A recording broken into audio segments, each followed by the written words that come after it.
This is a video on how to take body measurements, and I have this tape with me, which has two sides for taking the measurements. We have the measurement in inches and the measurement in centimeters.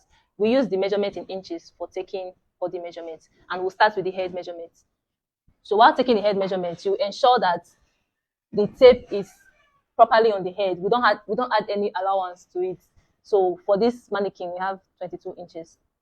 The next thing we'll take is the neck measurement.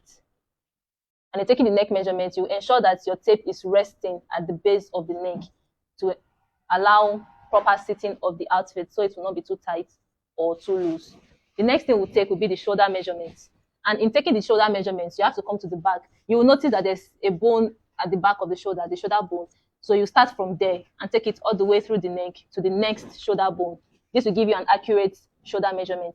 The next thing we'll take is the hand measurement. And we'll start from this point where the second shoulder bone is. That's where we'll start the measurement of the hand. Please do not remove your tape before taking the hand measurement. And depends on the outfit. If I'm making a short hand outfit, we'll take it all the way to the muzzle area.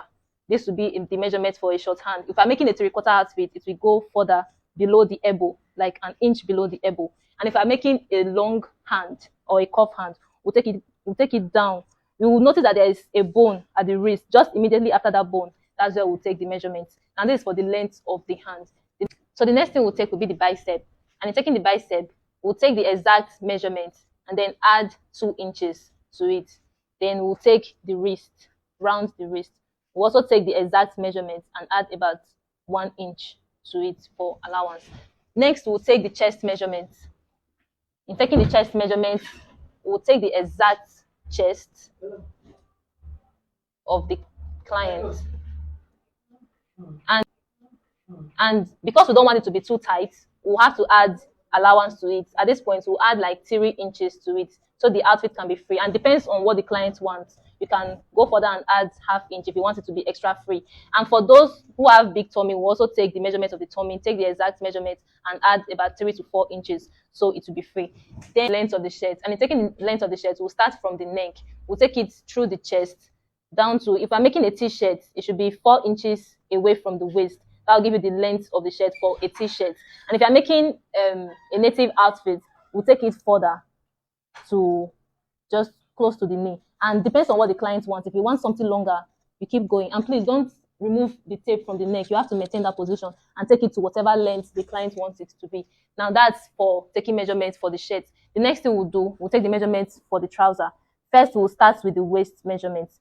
You ensure that your tape is on the waist, and we're taking the exact waist to it to be exactly on the waist. Next, we'll take the lap measurements like this.